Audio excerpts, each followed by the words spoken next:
Hi everyone. Today in this video let us discuss about the drugs with similar suffix. Few of the drugs are having the similar suffix but not the same suffix. So a small difference will be there in their suffix which indicate a different mechanism of action or clinical use. So today we will see if you have such drugs with similar suffix but a small difference in their pharmacological profile.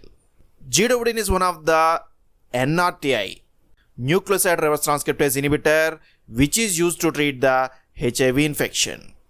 When this drug is given, it produces so many side effects, and among these side effects, two side effects are more important. Zidovudine is going to produce the anemia as well as the neutropenia. Here, in order to treat this anemia, we have to externally introduce the erythropoietin, which increase the erythropoiesis and increase the erythrocyte count. Similarly, neutropenia can be treated by addition of the drugs which increase the neutrophil generation. So here we can use few of the drugs like the molgramostim is one of the drugs which can be combined with the zidovudine, as well as another drug is the filgrastim can also be combined with the zidovudine.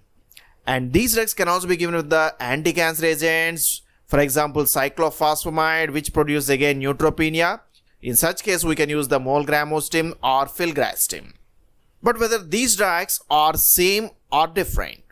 So here if we observe the drug suffix, the first one is having the gramostim and second one is the grastim. So even both are used for the same purpose, they're having a small difference in their drug target. The molgramostim is a growth factor which acts as a GM-CSF, that is a granulocyte macrophage colony stimulating factor, whereas filgrastim is the GCSF, granulocyte colony stimulating factor.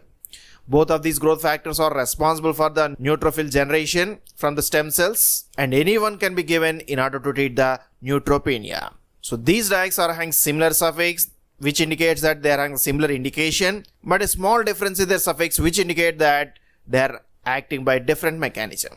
Now let us go with the different types of drugs and their suffixes, how they are going to differ in their suffix, which is related to difference in their pharmacological profile. So let's go one by one. Next one is the MAB. It is well known that the suffix MAB indicates they are the monoclonal antibodies. And these monoclonal antibodies are acting like the immunomodulators. They can suppress the immunity, they can be used in the treatment of cancer, as well as they can also be used as immunosuppressants during the autoimmune disorders, as well as in the organ transplantation. So one of the suffixes is the XIMAB. Here the term XI indicates these monoclonal antibodies are derived from the chimeric source. And if the suffix is having the OMAB, it indicates that the monoclonal antibodies are derived from the mouse. For example, drugs are having the suffix like abciximab and rituximab. Here you can observe the XI indicates these are derived from the chimeric source. And within the abciximab, this XI is going to be prefixed by another term CI. So here CI indicates they are going to inhibit the circulatory system. And rituximab is going to target the CD20 cells, thereby it is useful in the treatment of B-cell lymphomas. Similarly, we have one of the drug catumexumab, which is having the suffix OMAB, which is derived from the mouse. And another suffix is the Jumab. The Jumab indicates the monoclonal antibodies are humanized. That means they are not derived directly from the humans, but they are going to be modified such that they are compatible with the human physiological system. Similarly, UMAB. UMAB indicates they are derived from the human cells. So trastuzumab and bevacizumab are the two drugs which are having the suffix Jumab, and ofatumab, panitumumab, these are derived from the human source. And all these drugs are useful as anti-cancer agents. Next suffix is the ACE. The suffix ACE indicates that drugs are acting like the enzymes. We know that many of the drugs are acting like enzyme inhibitors, but few of the drugs can act like enzymes, thereby they produce few of the physiological response. For example, we can take the suffix place. So here the suffix AAC indicates it's an enzyme, and the term PL indicates they're acting on the plasminogen. So the drugs which are having the suffix place are the plasminogen activators. But within this suffix, we can find different types. The suffix tiplase indicate they are the plasminogen activators of tissue type. So they are the tissue type plasminogen activators. And the suffix uplase indicate they are the urokinase type plasminogen activators. For example, drugs like altiplase, dutiplase, retiplase, all these are the tissue type plasminogen activators which are used as fibrinolytics. And the drug saruplase, which is again a plasminogen activator of urokinase type, and again it can be used as a fibrinolytic. So these drugs, even they are activating the plasminogen, but they are having the different suffix based on the type of the enzyme. Tissue type is indicated by T and urokinase type is indicated by letter U.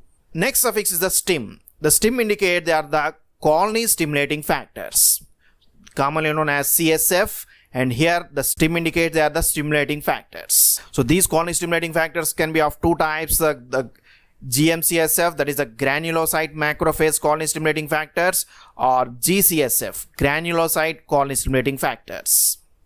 So based on that we can have the two types of suffixes.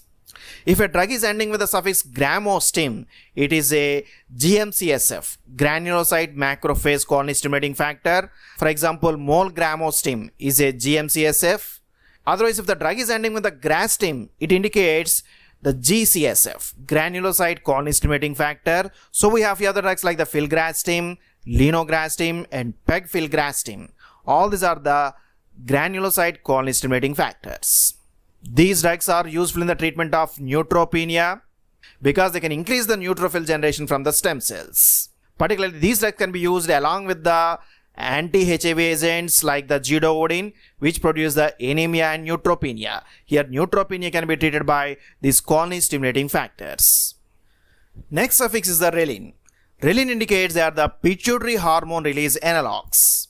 For example, we have few other drugs like the gonadorelin, goserelin, buserelin, nafarelin, leuprorelin, and triptorelin. All these are having the suffix relin, and these are the gonadotropin releasing hormone analogs. In this way, these drugs are having the suffix relin, which indicates they are the gonadotropin releasing hormone analogs. But we can find few of the other types of suffixes which are specific to a particular pituitary hormone. For example, the suffix tyrelin. Here Ti indicates they are the thyrotropin releasing hormone analogs. Similarly, drugs having the suffix morelin. So here morelin indicates they are the growth hormone releasing hormones. So we have one of the drugs, sermorelin, which is acting like a growth hormone releasing hormone. In this way, if they are having simple suffix relin, they are the gonadotropin releasing hormone analogs. But if they are having the suffix tyrelin, they are the thyrotropin releasing hormone analogs. If they are having the suffix morelin, they are the growth hormone releasing hormone analogs. Next suffix is the stat. As we have seen at the starting of this video, the suffix stat indicates they are the enzyme inhibitors. So we have one of the drug, febuxostat. Here the stat indicates is an enzyme inhibitor. And what are the term XO indicates this drug is going to inhibit one of the enzyme, xanthine oxidase. So febuxostat is the xanthine oxidase inhibitor. This enzyme is responsible for the conversion of the xanthine to the hypoxanthine and hypoxanthine to the uric acid. So these two steps are going to be mediated by xanthine oxidase enzyme, which is going to be inhibited by febuxostat. So just like the yellow purinol, febuxostat is a uric acid synthesis inhibitor. And here within the suffix we can observe it's a enzyme inhibitor, particularly acting on the xanthine oxidase. But we can also find other drugs which are having suffix made up of stat. For example, drugs having the suffix statin, or we have discussed. So the suffix statin indicates they are the renal dehydropeptidase inhibitors. We have one of the drugs, cilastatin, which is a renal dehydropeptidase inhibitor, which is going to inhibit the metabolism of the imipenem within the kidney. Thereby it can be given along with the imipenem in order to inhibit its fragmentation within the kidney. On the other hand, if the drugs are having the suffix vastatin, they are the HMG-CoA reductase inhibitors. For example, we have drugs like atorvastatin, simvastatin, lovastatin, and so many drugs are there. All these are the HMG-CoA reductase inhibitors. They are going to inhibit the cholesterol biosynthesis within the liver. Thereby they decrease the LDL cholesterol within the blood.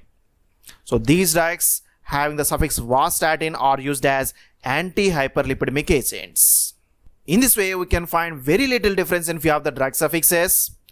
By observing the drug names, we may think that they are belonging to the same category, but we can find a small difference in their suffix by which we can easily differentiate these drugs. With little difference in their suffixes, the drugs may have a very different mechanism of actions. Otherwise, they are having the similar mechanism of action with a little difference in their clinical use. So getting the knowledge of the drugs and drug suffixes is very important in order to understand the drugs. And when we are able to identify these differences, we can easily relate the drugs and their mechanisms and their clinical uses. So that's for today. If you like this video, please subscribe to our channel, share this video with your friends, post your comments in the comment box. Thank you for watching this video.